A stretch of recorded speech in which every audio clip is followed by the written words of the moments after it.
धेमाजि जिल्ला सानजारि नोगोर cement सापरियाव BKWAC नि बानजायनायाव गोजोन खौसेथि आरो जौगाथायनि थाखाय खेराइ होनाय हाबाफारि खुंफुंनाय जायो।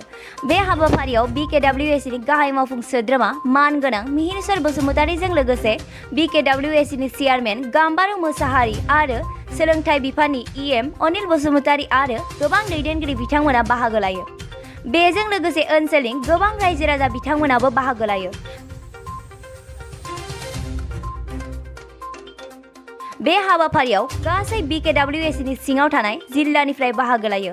दानिया फै BKWAC नि गाहाय मावफुं सोद्रोमा मिहिरचर बसुमतारी बिथाङा खेराइ होनाय हाबाफारियाव बाहागो लाना मा फोरमायदों खोनासंनि। थार बाथ्राया बेनो, बेखौ जों फोरमायगोन। बर' खौसेथि मोनसे गावारि खुंथायनि बानजायनायाव दिनै जि मोनसे जोंनि सानजारि नोगोर सिमेन्ट सापरियाव दिनैनि गोथार सान 8 मे आरो रबिबार बे सानाव जों खेराइ होनाय जि फोरबो लादों बेयो जोंनि बे थांखियाव लादों। जोङो नंगौ संजिराय सुबुं मोनथाय जों नागिरबोबाय, जोंनि बर'फोरनि दाबिफोरखौ लानानै सोमावसारबोबाय, गोलाव सम जोङो सोमावसारनाय लामाजों आगान सुरबोबाय।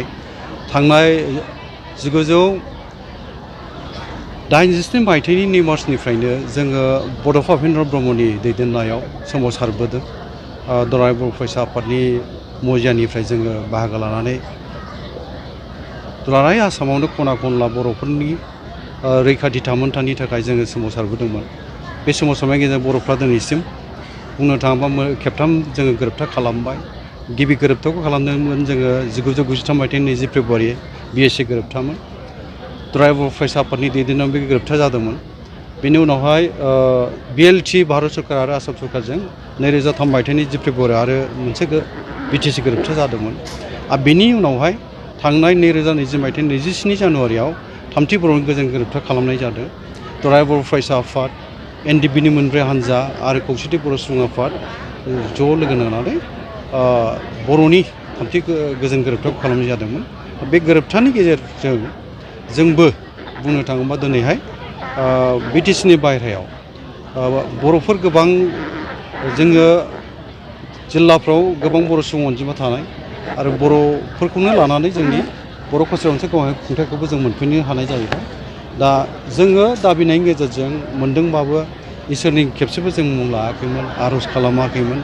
जोंनि गेजेराव रायलायनाय जादोंमोन, एफा गिदिर मोनसे खुंथाय खाबु मोनसेयावबो जोङो इसोरनि नाम लायालासिनो माने बेंनाय खाबुआव जुदि जों जिरायोबा बे बारा मोजां जानाय नङा खोमा होननानै जोङो बर'नि आगुनि धोरोम बाथौ धोरोमनि खान्थिजों आसार खान्थिजों जोङो इसोरनि बा आफा बोराइ बाथौनि मुं लानानै जोङो खेराइ फोरबो होनानै इसोरनाव आर'ज गाबनो नागिरदों। थांखिया बेनो, गोजोन खौसेथि आरो जौगाथाय जोंनि गासै बर' रायजो राजानि बुहुमनि सुबुं माहारिनि गोजोना फैथों।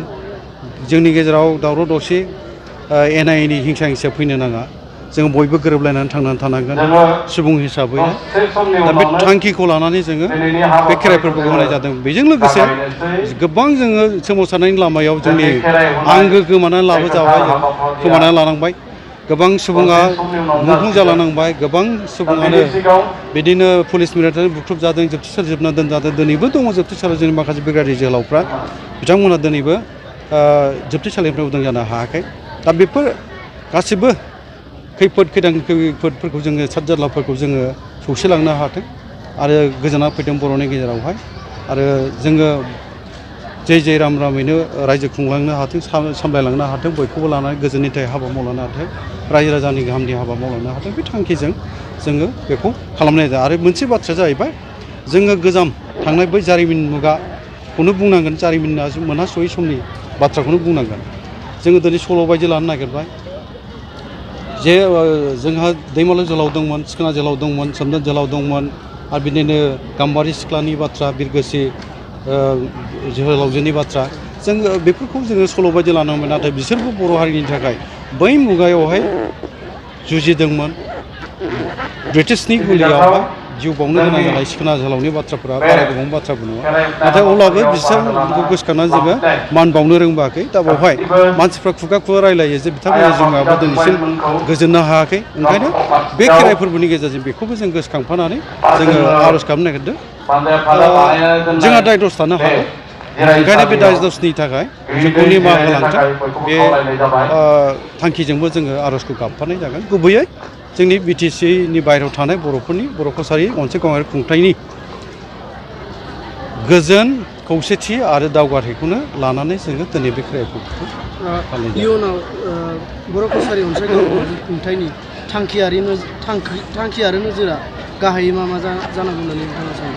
ओरैनोथ' बेयो जोंनि थांखि नोजोर बर' हारिखौ जोङो बड'फानि दैदेननाय बा बड'फानि थांखि सानस्रि बा बिनि मोन्थोरजों जोङो जेराव सोमावसारनायाव बाहागो लाबोनाय साफा साफा जों मावथि दा बर' हारिखौ बुहुमाव मोनसे गेरेमसा माहारि जाहैनाय बर' हारिखौ जौगासारनाय राव थुनलाइ हारिमु सोलोंथाइ मोनफ्रोमबो दिगावनो जोङो जौगाहोनाय बेनोथ' जोंनि थांखि आरो जोंनि नोजोरा बावनो थागोन आरो जों बेखौ बोरैहाय मोजाङै मावफुंनो हायो बेनि थाखाय जोंनि गेजेराव रायजो राजा आइ आफा गासैबो जोङो लोगो लालायनानै खामानि मावलांगोन बेवहाय सावरायनायनि गेजेरजों खामानि मावलांगोन बाथ्राया बे दिनै जायखिया आं नैबेखौ एसे बुंफाबावनोसै जे दिनैनि बे हाबाफारियाव जोंनि BTC बायहेरायाव गं 22 जिल्ला दङ बे गं 22 जिल्लानि थान्दैफ्रा सफैजोबदों आरो सुबुंफ्रा सफैजोबदों आरो लोगोसे मेघालय आरो अरुणाचलनिबो बावहाय सौफैदों आरोखि बे जोंनि थाखाय गोजोनथाव बाथ्रा आरो गासै जोंनि ओनसोलनि रायजो राजा आइ आफा बिदा फंबाय बिनानाव गोसो गुदुङैनो बोजबनानै बा माहारि आफादबो गासैबो बेवहाय लोगो नांनानै दिनैनि बे हाबाफारिया मोनसे जाफुंसार जानायनि लामायाव फैदों आरो बे मोनसे